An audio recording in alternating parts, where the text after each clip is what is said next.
opportunities for new businesses to come in and create groundbreaking innovations here. So thank you everyone. Thanks, Ada. Great to see some faces from yesterday, from early this morning, and for all the new faces, hello. Welcome to our side event. So in today's session, we really want to focus on where we think opportunities lie for new businesses in the conversational AI space to grow, but also in businesses that we should be looking to potentially invest in. So I'm going to give you some quick background to what we're going to cover today. So the first thing that we're going to cover is give you a quick background to what large language models are, what they're capable of, and how that's evolved. We want to use that as a landscape to explain to you where we think gaps lie in the commoditization of large language models. This is areas where new companies should be looking to emerge, but also investors should be potentially looking to invest. The third thing we then want to do is to give you a due diligence checklist. This is something we built working with one of the leading VCs in Europe, investing into generative AI. And hopefully that can help identify some key attributes of companies to be looking out for to warrant a further discussion, or perhaps red flags to signal leaving a conversation just there. And finally, we're going to talk about actually why large language models aren't everything, and why there's another step beyond this with agentic flow, and what we're doing as a company to build out in this space. So some background to the team. Sorry for those who were there this morning, but we're going to give you some insight into the team at Apta. So my co-founders, Vatsal, Vyas, and Aidan, I would say are some of the brightest minds in conversational AI. They've been researching at the forefront of this field for the last 5 years in a kind of area which is only really 7 years old. They all did information engineering at Cambridge University. For many, getting into Cambridge is a big achievement, but you can see the three of them all ranked in the top 10 of their cohort at the university, so an exceptional achievement. They then went on to do PhDs in the Machine Intelligence Lab, a very well-renowned and prestigious research institution for AI research, especially NLP, which is the field of machine learning to do with text processing and language. And they've also worked at some of the biggest tech firms in the world, such as Meta and AWS. In terms of my background, I did a PhD in computational biology, building machine learning and deep learning applications to biotechnology. I founded my first startup in the healthcare space, leveraging time series forecasting for bed utilization. Then went to McKinsey & Company, working on Gen AI consulting before starting my own consultancy. And a lot of those insights from the consultancy will help inform what we're about to kind of share with you today. So some background into the consultancy. We worked with effectively a full range of players in the enterprise AI ecosystem. Some of our clients included Chai Research. They're one of the biggest conversational AI startups in the space, essentially trying to combat loneliness through chat. As well as Samba Nova, a really large chip provider, building chips specifically for large language models. We also worked with some big institutions that are looking to adopt the power of the technology, and through that experience we can understand a lot of the challenges and hurdles that big institutions face when trying to adopt large language models. Some of our clients were the NHS and the Saudi Arabia Council of Health Insurance. And finally, from the other side of the table, we worked with some big investors in the space. Our lead client was Dawn Capital, where we did the technical due diligence for their $700 million generative AI fund. So I think through this experience, we have a very good view of how companies are trying to develop AI, specifically large language models, how institutions are currently failing, or the challenges they're facing in terms of adopting the technology, and finally, what investors are looking for on the horizon as the next big thing in the space. And I want to share all of those things with you today. So I'm going to now hand over to Vatsal, who's going to talk through an introduction to large language models. Thanks, Sharon. So before we go into and explore the opportunities in the LLM landscape from an investment side, I just want to ensure we're all on the same page and give you a quick background into how the modern day instruction-tuned LLMs have been trained. So in the training pipeline, there are really two stages. The first stage is what we call the pre-training stage. In the pre-training stage, an LLM is trained to predict the next word in a sentence. And when extended to training data, textual data, across the whole internet, this gives an LLM a strong grasp of the language. But standalone, a pre-trained LLM is not particularly useful. All it can really do is complete sentences. So this is where the second stage steps in, which we call instruction following. During this second stage, a pre-trained LLM is taken and trained on a range of supervised tasks. This enables the LLM to be able to follow, in a general and a flexible manner, a range of different instructions through the means of a prompt. Now, typically, this is what we call the zero-shot usage of LLMs if we are to use the LLM in this form, which is what most people have realized when they use LLMs such as ChatGPT, Mistral, Llama, Claude, and all the others. But there is the opportunity for this third stage in the training pipeline of LLMs. And this is what we call the bespoke fine-tuning stage. During the bespoke fine-tuning stage, the zero-shot instruction-tuned LLM can be taken and trained further on specific data of a specific niche. This gives the LLM further niche capabilities for that specific task. I won't go into too much detail about this third stage at this point, as Sharon will delve into that later in the presentation. So at this point, I'll hand back to Sharon, who will now explore the LLM commoditization side. Perfect. Thanks, Vatsal. So just to summarize, pre-trained large language models have a very good grasp of the English language. Instruction fine-tuned models can leverage that ability in language understanding to then do tasks, and then we can fine-tune them later on. So let's talk about the first two things. In the top left and in the right of that box, we have these pre-trained and instruction fine-tuned models. We call this ecosystem model as a service. These are the companies that are building the foundational models that many of us use downstream. These are what power many of the conversational AI applications we see across the world today. Now, personally, we feel that this space is a difficult one to succeed in. And that's for three reasons. Firstly, everyone in this space is using the same underlying architecture and training on the same data. They're using the transformer architecture and are training on data across the internet. This is openly available information. And that means there's a lack of defensibility in this space, right? So that's one problem. The second big problem is right now we've reached this point with conversational AI, especially large language models, where the performance is already very, very good. And the next steps we're making in terms of pushing foundational LLM capabilities, it's not very tangible to the end user. So it's not necessarily something that people will, especially end users, will get to actually experience now at their fingertips. And this really links with the third problem, and that this is very capital intensive to train these models. So combined with a marginal performance increase, at least tangible to end users, there's a very low ROI on the capital you have to invest to develop these foundational large language models. So model as a service perhaps isn't the best place to go into in terms of our opinion. Let's talk about another industry, and this is called infrastructure as a service. So these are the providers that provide the compute to store and deploy large language models. And right now, there are effectively three really, really big players in the space, three American companies, AWS, Azure, and CoreWeave. They hold a large amount of market share in the space and a large percentage of GPU resource across the world. Now, again, we feel this is a difficult space to penetrate, but there are potentially more opportunities than the model as a service ecosystem. So we think the two angles that could succeed here are, one, the energy that's powering these data centers. Right now, GPUs are very energy intensive, and they're being powered by not carbon efficient energy sources. So companies that are looking to power these data centers with green energy have some potential. Another play is from an ethical standpoint.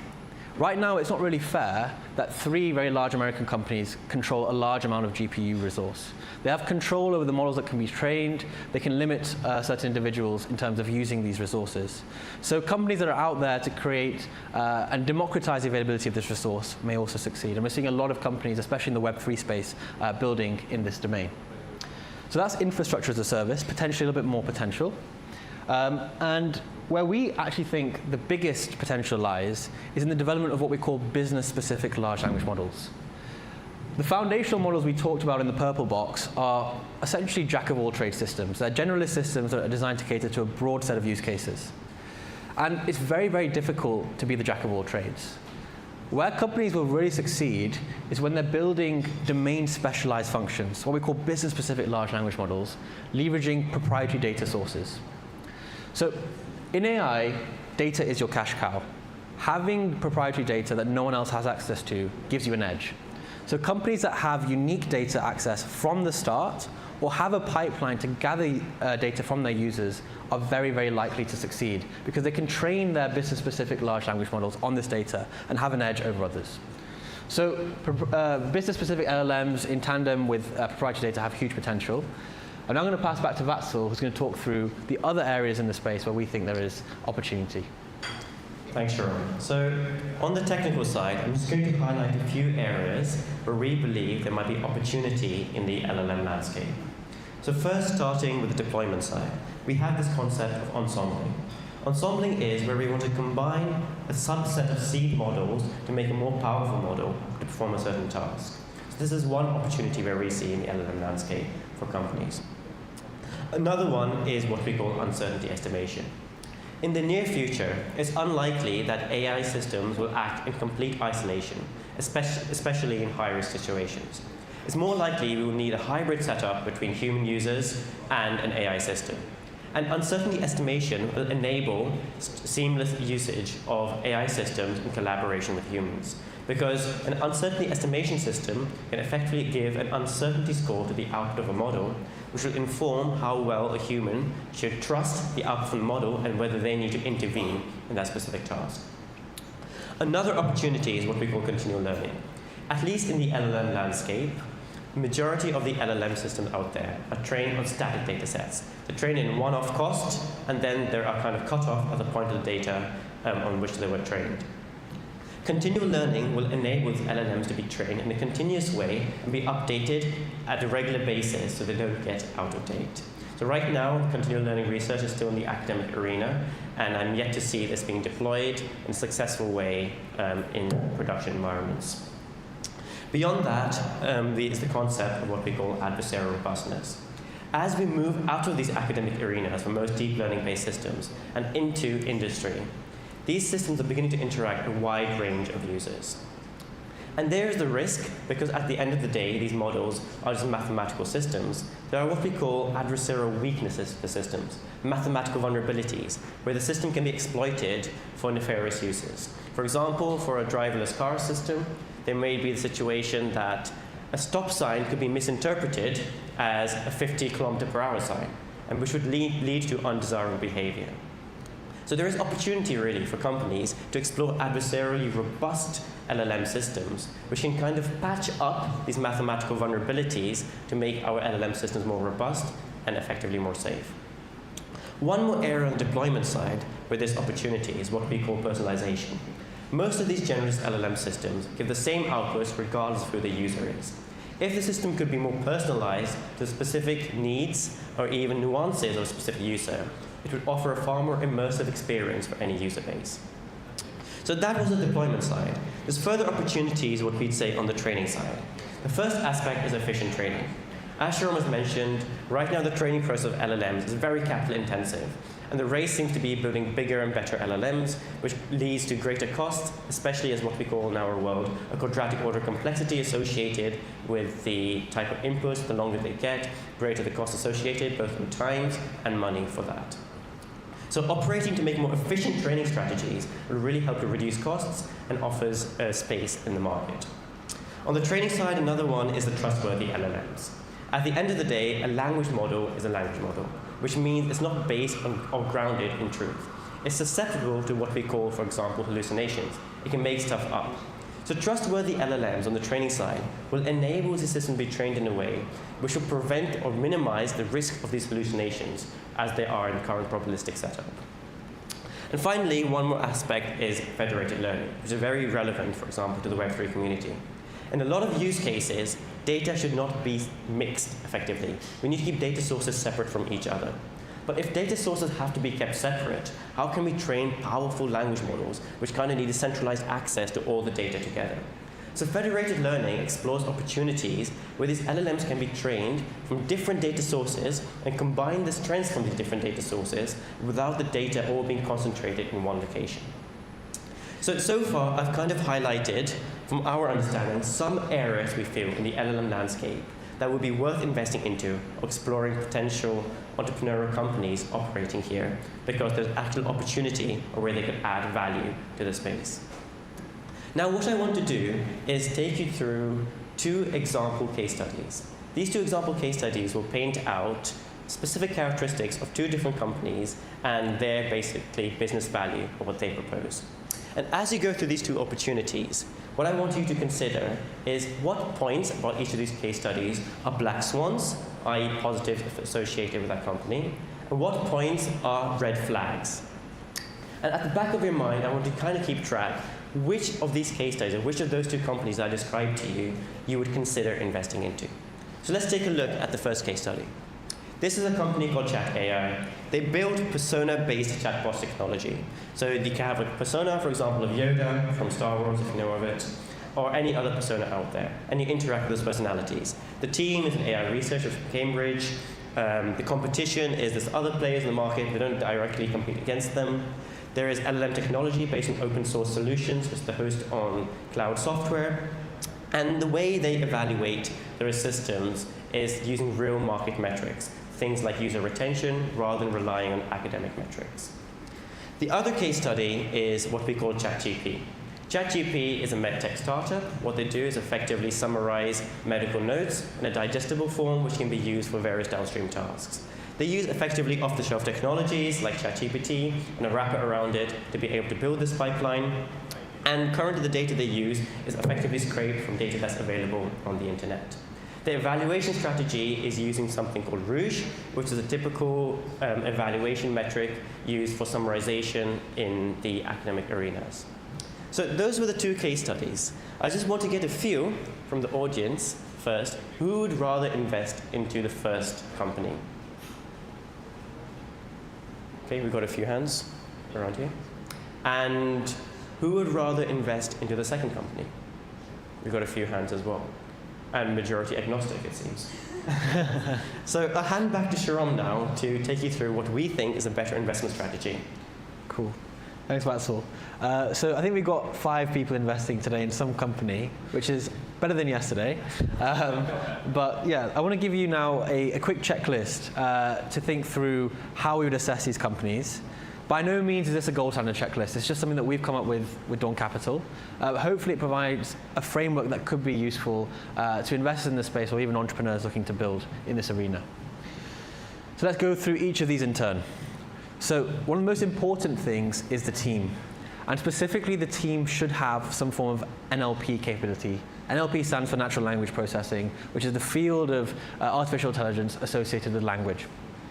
So having NLP engineers is incredibly important, and I'll come on to why.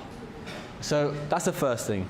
The second thing is if the product of the company is centered around a large language model, we look for what large language model companies are using. Are they using an off-the-shelf solution that everyone else has access to, like a ChatGPT API, or are they taking a foundational model, fine-tuning it, and effectively having a bespoke LLM that is distinct to others? We prefer, especially if the pure product is an LLM, that you fine-tune your own models because there's more control you have of that product in the future rather than just relying on an API from a provider where you have no control. So that's the second point. The third point comes hand in hand with the first, and this is the opportunity to innovate. So companies that have strong NLP expertise in their founding team have the capabilities of implementing cutting-edge research techniques from the NLP field. That gives them the chance to incorporate these leading techniques and get an edge over competitors, pushing forward the performance of their models or the engageability of their systems. So that's the third point. And the fourth point is inherent defensibility from the start. So when we look into companies, we like to look into their technical architecture and see if there's any novel techniques that the company is using, especially downstream of the LLM, to improve the robustness or the capabilities of the system.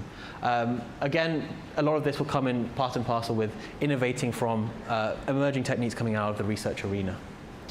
The fifth is the application. So as I mentioned before, when we went through the AI landscape, there's no point of being the jack of all trades. There's enough really, really big players in that space. So where we think companies are more likely to succeed is very domain specialized, specific use cases for those LLMs. That could be a particular workflow within the legal sector or a larger niche, but at least it should be domain focused. The next thing we look at is data, and this is a company's outlook with regards to how they have data in the first place. Is it proprietary?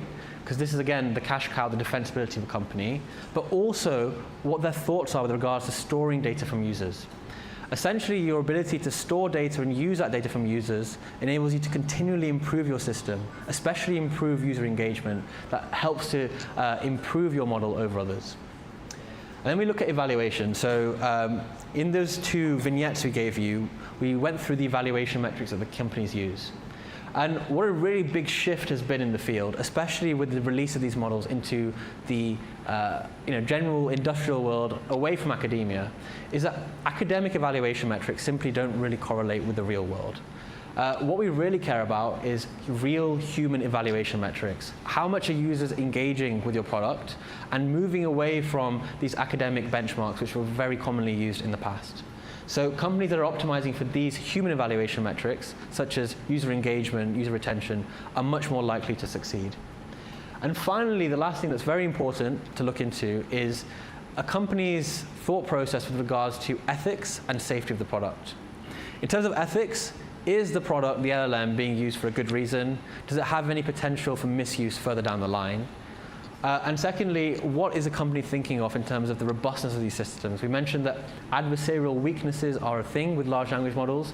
What is the company's outset with regards to protecting against these vulnerabilities and ensuring that their LLM cannot be used by adversaries for malicious intent?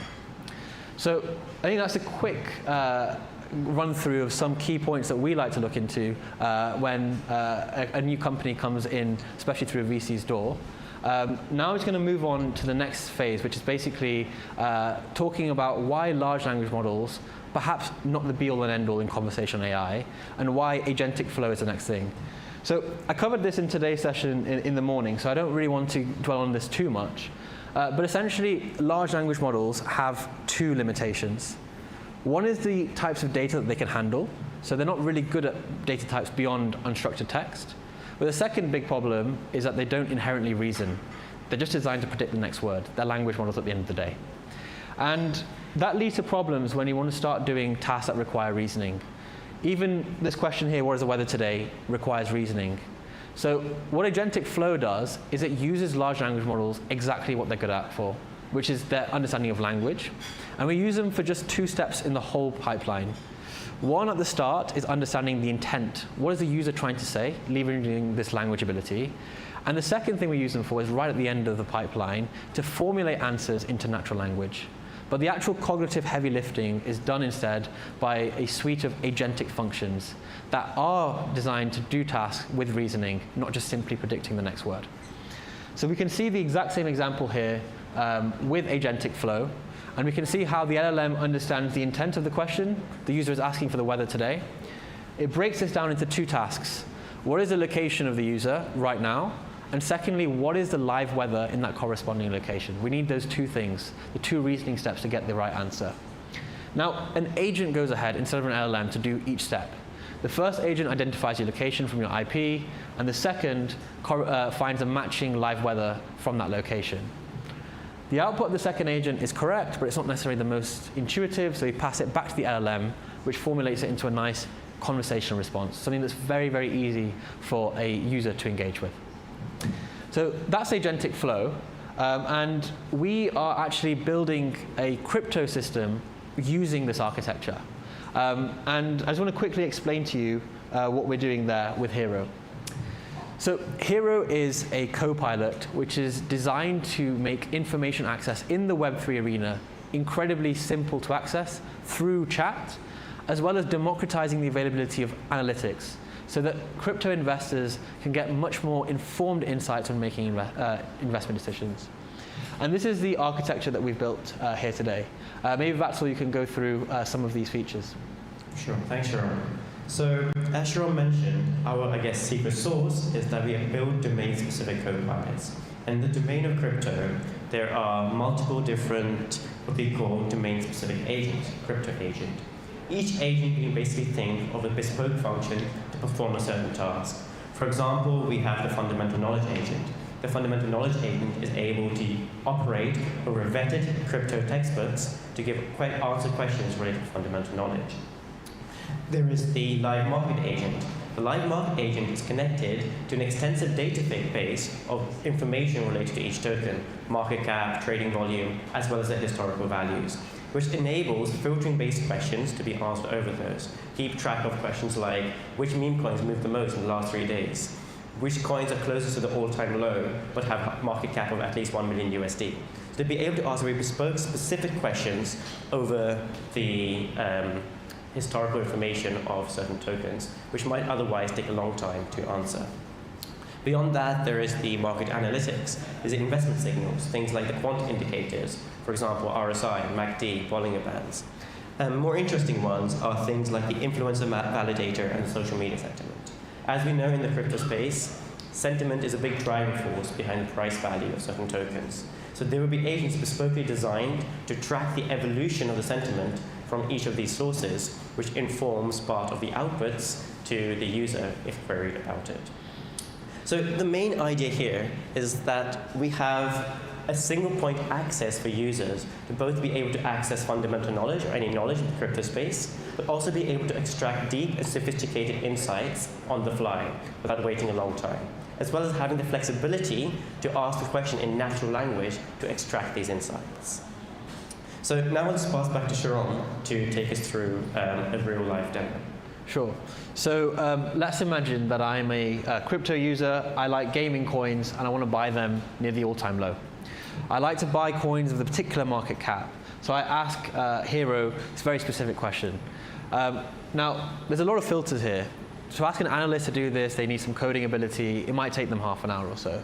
What we can see here is the system is understanding the intent. We're using an LLM for this.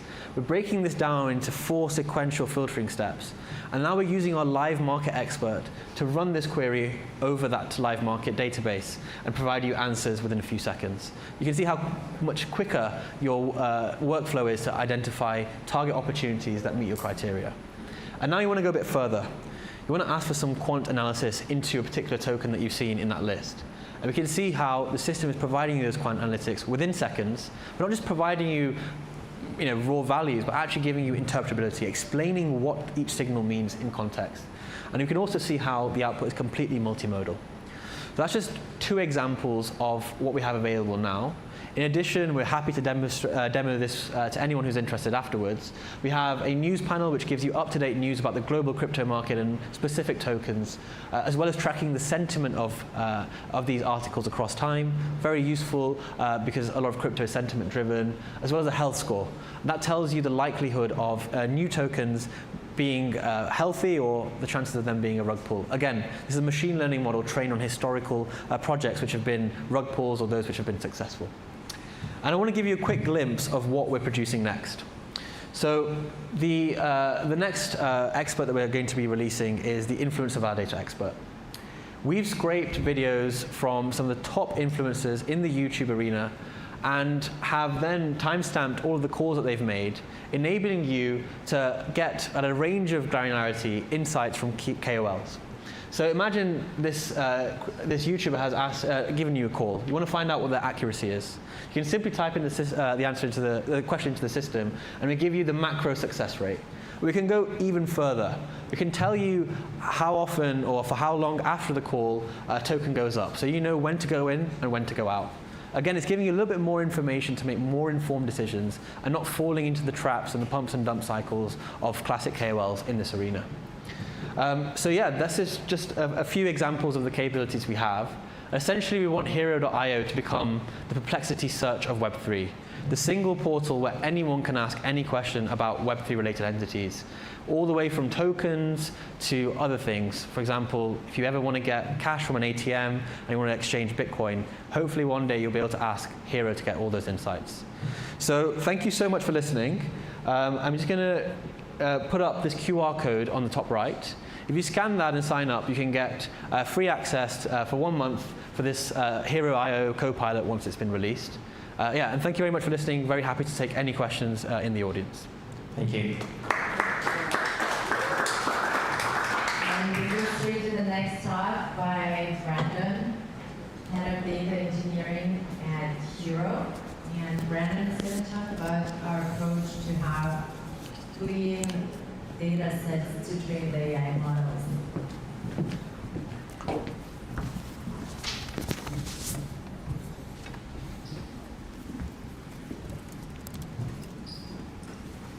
Thank you. Ah, that's fine.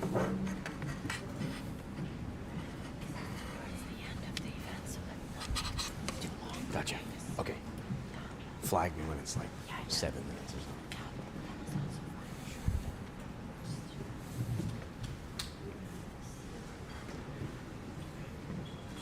Is that hooked up? Is that working at all?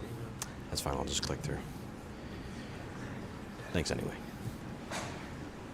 All right. Thanks for the intro and thanks for handing off here. My name is Brandon. I'll start with a quick joke here, an axiom that my father used to tell me.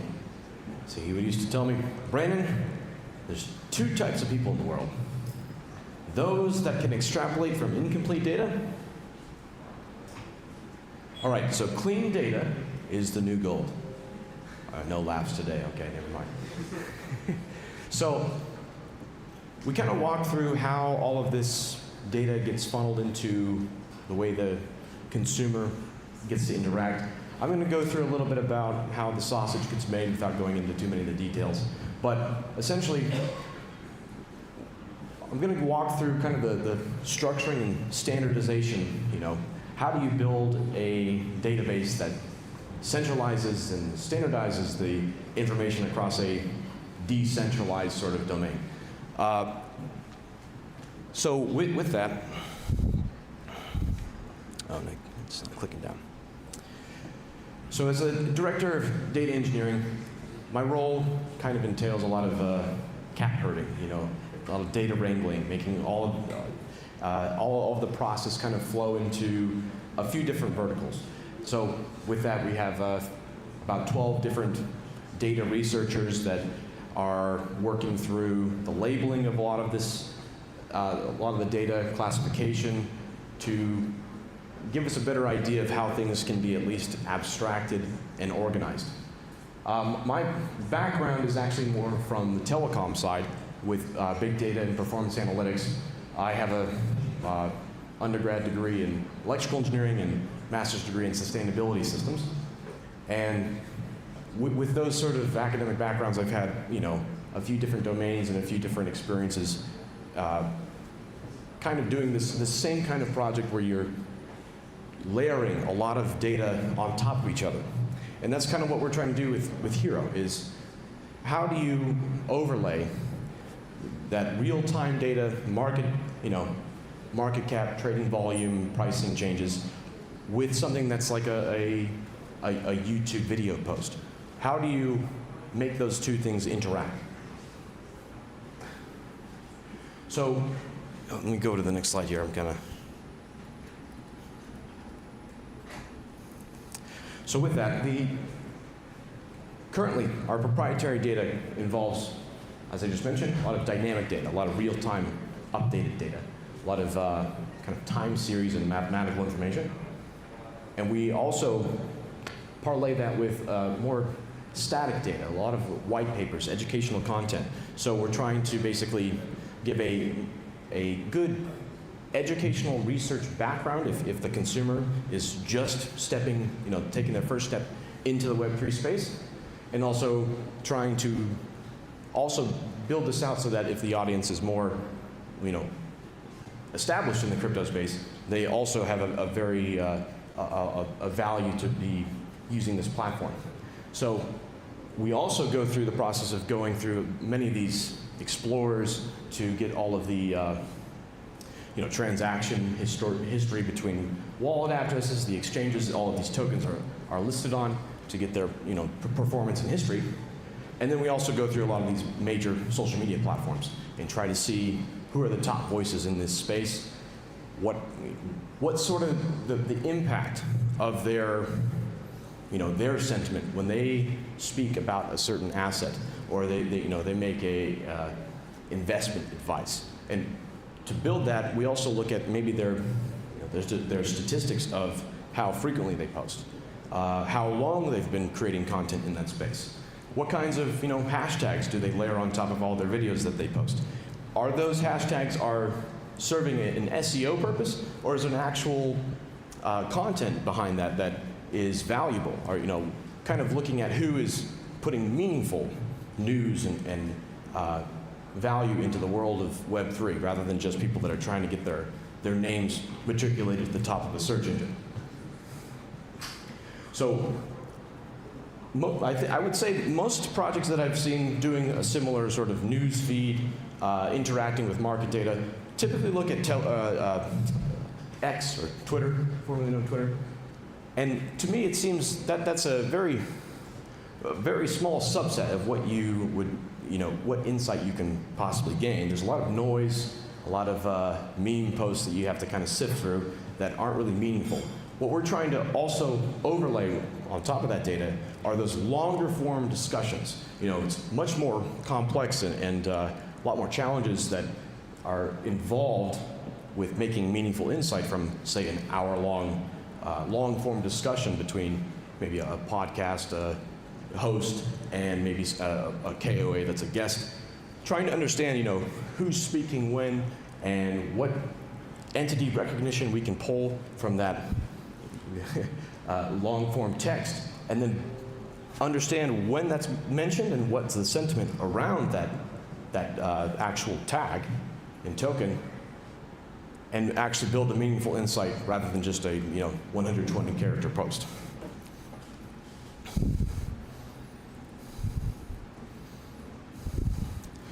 So we had one of the slides was mentioning the federated learning, and this is kind of the complementary slide to discuss as well what that actually involves. So when we vet a new source, a new trusted source of data, we maintain a sense of uniqueness when we find a overlapping token across multiple platforms, and try to build this list of aliases where that token or influencer, how do you reference that person or that project across every data source that we find? Well, there's a few different unique attributes that you might need to check. I think the example I gave yesterday that's still fresh on my mind as an example here is the Huobi Eco token mainnet chain. If you go look for that or tokens listed on that platform on CoinGecko, you're going to get that full verbose name. If you go and you're doing your own research again, go over to CoinMarketCap, you'll realize that that same platform is just listed as Eco. So how do you match those two entities when they are in fact the same thing? You can do as much elastic search as or go the Levenshtein distance till the cows come home, but you're never going to effectively match those things until you have a set of human eyes actually verify that those are the same things. So what we look for are attributes that are unique: contract addresses, company homepages, unique handles and usernames, full URLs to these social media platforms. And then with those sets of attributes that possibly match, then we go through a more manageable list to ensure that those key matches are linked together. And it's kind of akin to going back to my background in telecom. Somebody's actually got to go into the new node, the new network node, and plug in the fiber cables. Then once you have that, you have an enriched data set, a whole network of knowledge.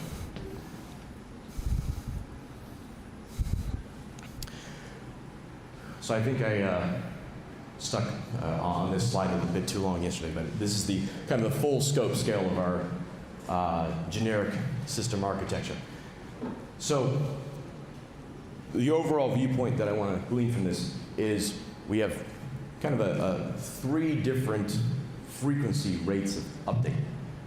Depending on if the type of data that you're trying to update or add to your data set here is something that's more static, say a list of board members for a token. You probably would suspect that those, the name list on a board of advisory staff doesn't change very often, so there's no need to really go back over that list over and over again with any type of automated ETL pipeline. But if you have something that is more of a price change on a token, that pipeline needs to be updated at a 5-minute interval, or in as near real time as you can get. So that we have a kind of a separate structure based off of the classified data type to ensure that our data pipelines are running as efficiently and effectively as possible. So this is the more focused slide for that same topic. So as I just mentioned, we have our kind of generically 3 levels of update, checking in on these different trusted sources as well, because these other kind of large components to the database that are integrated will also be doing their own research. They'll be adding more and more coins and chains to their API as well, and we want to make sure that we maintain that parity that those platforms provide and cross-reference that with all the extra data that we add to our proprietary data set. I've found one of there's always a conversation to have when you're picking your architecture in a system. There's pros and cons to every approach. I find that a hybrid model between a SQL and NoSQL sort of the data warehouse, data lake combination is the most effective, especially with something where you are trying to use many different systems, many different data schemas all in one place. The best process and approach for the extraction phase is to just allow those native data sources to remain as they are. And once you have all of those requests processed, then do your transforms into something that's more of a clean and efficient schema like in a SQL database. So with our sets of transforms, we have a kind of a 4-step process there as well, where you generate this the vast scope of how many ways an entity can be referenced, generating a list of aliases. After that's established and you know where to find that entity on a respective source, then you find ways to add and update the information based on how often that should be updated by, say, an actual human being, and then build this prioritization system that allows sort of a change to supersede over another. So for an example, you want to look at the educational history as well as work experience of a certain individual that might be co-founding a new project. You don't need to have that updated as often, but if an actual researcher or human being is able to augment that data, you don't want to rely on something that's automated to overwrite those changes. So you have to build many of these different rule sets of once the data has been labeled, how often does that need to change? And how long does it take for that data to become stale? So when does a human being need to go back over that data? So once you have all of that kind of priority system in place, then the goal is to build that network of knowledge, build the connections between all these entities and the relationships. And after that, what is the importance of those relationships? So I think the main 2 kind of examples that were discussed previously were the black swan versus red flag. That's kind of the first step into this. Looking through historic performance, what is the profile of a rug pull? How do you establish that as an indicator? Or what were the events that led up to that rug pull? And are there any names associated with that? Are there, the influencers were pushing that token on their platform or the people that were involved? How can we maintain a track record of these individuals so that we at least have a bit of knowledge going forward for any new ICOs or, coins that are out there now, to give our users their extra step into this investment world.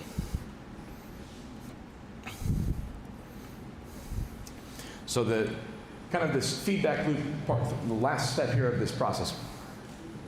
So we we work very hard to breathe life into this enriched data set. It's not just a, you know, we cover the set of endpoints from a particular company's API and we're, you know, set it and forget it. That's, this is an ongoing process of feedback, of understanding how do we adjust, you know, classifications of means. That's an evolving space in itself. And it's just a small subset of all the data that we're covering. So we have our team of researchers that are constantly going through this and validating that once we get a new source of data overlapped with another, that, you know, those connections make sense. The URLs to home pages are still active, you know, or you know, possibly the company's gone under and those pages, you know, you get the domain, the Wix site default page. These kinds of indicators tell us, you know, what's sort of our health, or give an insight into a composite score of what rank we would give these projects. And then as we go through these, validating these data sets, we, you know, enable a system where you can expand on that knowledge. What are the other links that are tied to a company homepage? Do they put all of their, you know, all of their social media platforms on that page that we weren't able to gather from some other previous, you know, crawler or API call? And once you have those new sets of data sources that are coming from those one-at-a-time research efforts, you can build an even further enriched data set. Let's see. I think that's... So this is kind of the, it's a very fuzzy picture. I have one example, or I guess this is, I don't have the video queued up.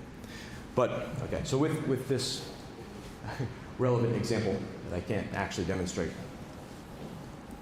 with all this data that we're updating, you know, as near real time as possible, we're always trying to figure out how to, you know, scale up and scale down the actual resources that are doing this work, so we're not, you know, wasting any efficiency.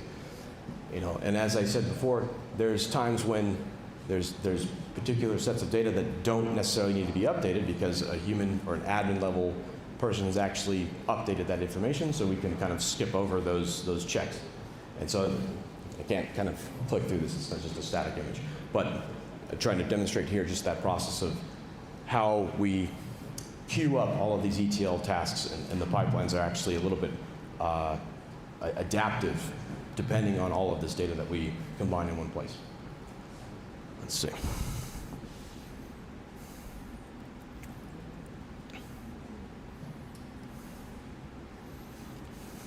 So I'll just wrap up with the high-level view here as well. Just that example can't really go through. So summarizing all this process into one or two sentences here. With many different pipelines that are updated at different intervals, which builds into a network of knowledge that we put all into one ecosystem, which is built into the Hero platform, and, you know, constantly looking at ways to update this information and build off of more and more platforms that can give us the better insight and cross-referencing, you know, the kind of the Web2 world as far as we can go back, and the research that we can pull to give us a better insight into the Web3 world. Thank you, Brandon. I really welcome to having an expanded Brandon and using data. Right after our short last talk, Pete is coming to take the stage, and he's going to talk about watermarking LLMs and how that could be a possibility for a new way to create AI applications where the creators can have a part of whatever value is created with that LLM downstream. So here in the Web3 space, of course, we're exploring a lot of interesting ideas, how AI can be more decentralized, and he is doing research on this topic at the University of Cambridge, and brought here today a presentation where he's going to talk a little bit about the approach that his research is taking, and how we can in the future imagine a system where every LLM has a watermark, and we can tell by the content that we're viewing which LLM that was. So I found this super exciting. I haven't seen actually a company doing anything like that in the space. So if you're a builder, take a look. Maybe it's something you want to build. And welcome.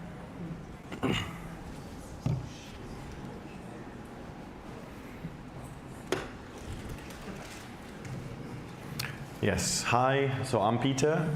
I will tell you more about the ability of LLMs to self-sign their outputs and hopefully convince you that this is something really relevant for the growing AI assistants and AI helpers, advisors like Apta.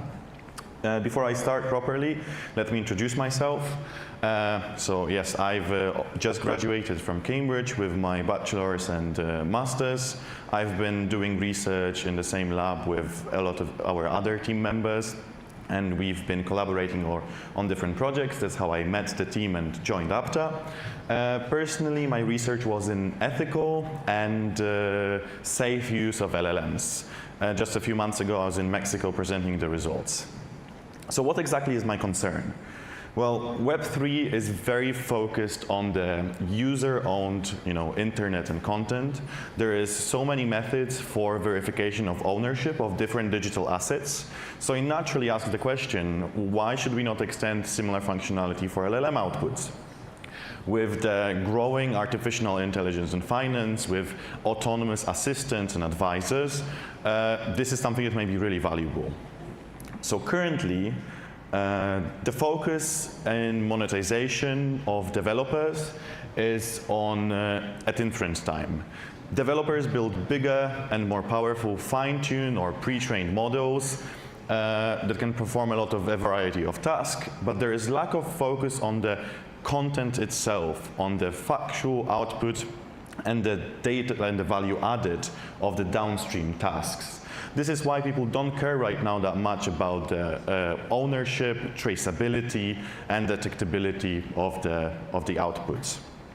Many of you may have heard about teachers disliking students using LLMs, giving false accusations.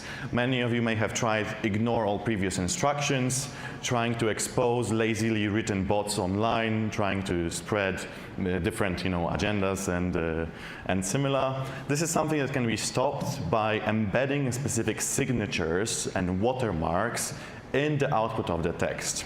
To put it more into context, so for example, Apta can be very widespread.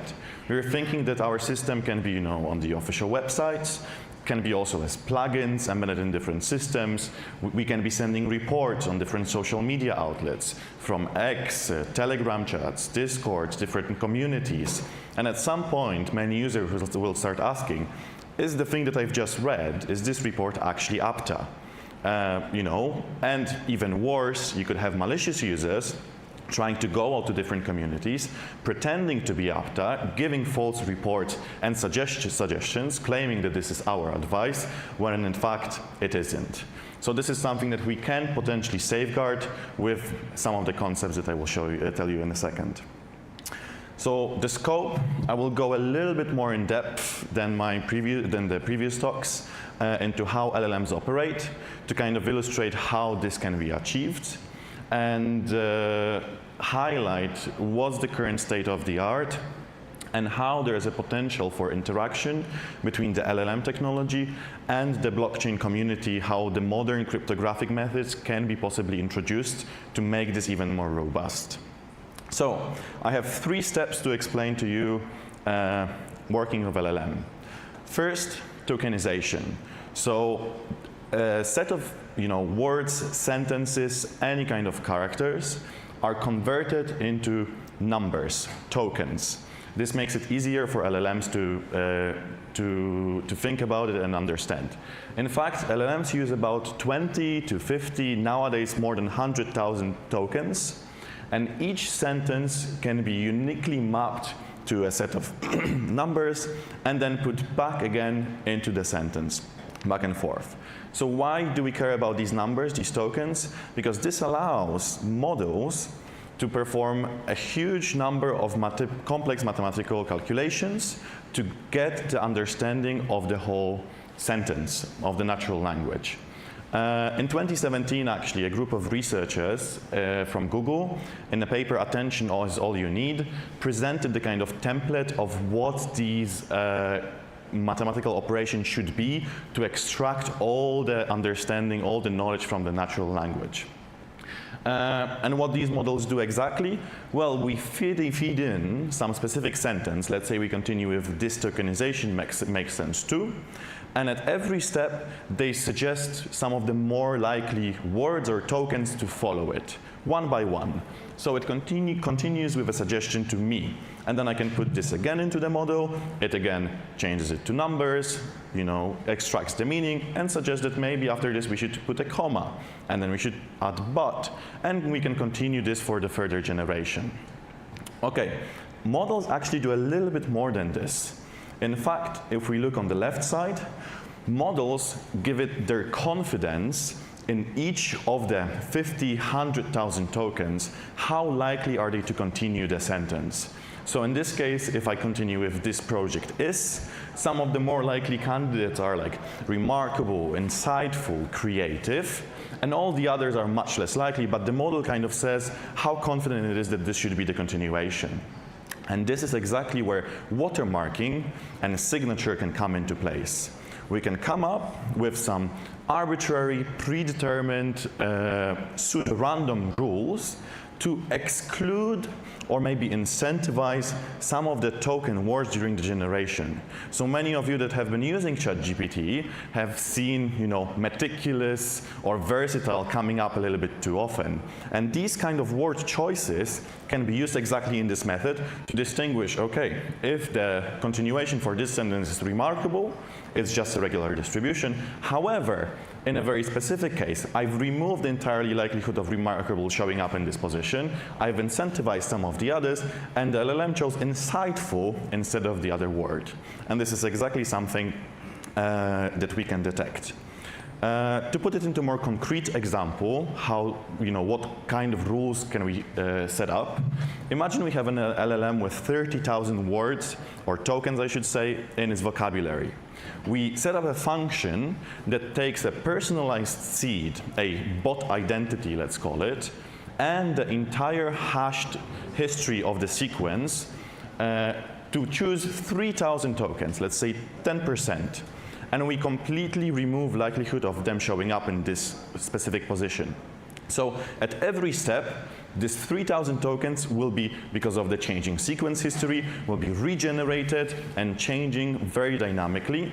Because of the seeding and the history, this makes it really difficult to figure out just from the outputs what exactly is this signature. However, it's very easy to verify afterwards. In fact, if we see just a single violation of this exclusion rule, we know that the signature is broken, which gives us, again, an exponential, really, really high confidence of verifying the signature. Okay, let's put it into an even more concrete example, what this could look like in practice. Imagine that we, from Apta, gathered some news, we prepared a report that outlines what's been happening in the space. We can add at the bottom 80, 100-word conclusion generated by LLM, which has the specific signature. So with this simple, 10% exclusion rule, we can say a really high confidence that if we detect no violation of our rules, this is probably something Apta produced. If anyone were to change a single character in the original report, as I mentioned earlier, the entire seeding for the whole conclusion completely changes and reshuffles the probability for all the tokens, which gives the 99.99999 probability likelihood of breaking the signature, which means that, although not deterministic, it's a very robust method to check and verify, give accountability to our outputs in different places on the internet. While this is powerful, there are still, options to improve this further. For now, I outlined a a symmetric method for verification and generation, where to detect it, you need to know how to generate the exclusion rule, which allows you also generate the text and replicate. In the future, it would be nice to combine the tokens to make a more, difficult, modern cryptography-based methods to choose the suitable, excluded candidate or excluded tokens and make it more robust and decouple the verification from the generation step. In fact, my research was laying the groundwork for the entire approach.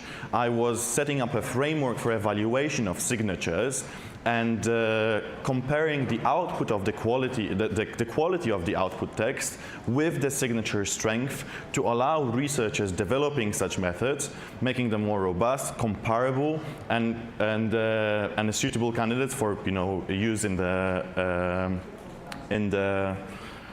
industry. Sorry. So one more point before I conclude is to make the separation between two focuses that people may be talking about in the field. One of the idea is in academia, for example, for students using AI assistants for different tasks, is to have watermarks and signature that are very robust to edits, where students can change a lot of the text, but you can still detect the LLM signature. And in this kind of governing situation, it's fine to have the generation and verification step at once. In our case, we would like the watermark and the signature to break with minimal edits. That's why I said changing a single character in the original report would completely break the signature and change the seeding for the rest of the conclusions. And in here, as I said, it would be also reasonable to have this decoupling of generation method and verification method, which can be later, stored again on some blockchain with all the confirmed bot identities so that people can verify autonomous outputs and have accountability for the data that people are providing. So to conclude, as I said, these are the first steps in these approaches. This is something that may be very valuable and maybe even necessary in the future to safeguard our outputs, to give accountability and traceability to bot assistants that we will be developing in the future. And I believe that this can be a very interesting intersection, as I mentioned, between the modern cryptography methods with the LLM generation tools to have more improvements, and it's a big field for the future researchers. Thank you.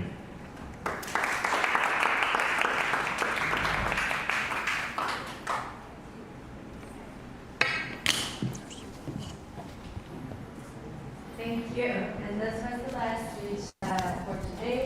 So let's just hang out here for a bit longer, have some snacks, connect with the team. And with this, we're going to end our marathon of 9 hours of events that we hosted here yesterday and today, and connected with hundreds of Web3 AI fans. So just please make sure you scan our QR code, you leave your email address so that we can send you early access to Hero AI Search as soon as that's available. And have an impressive rest of the week in Singapore at 2024 tonight. Thank you.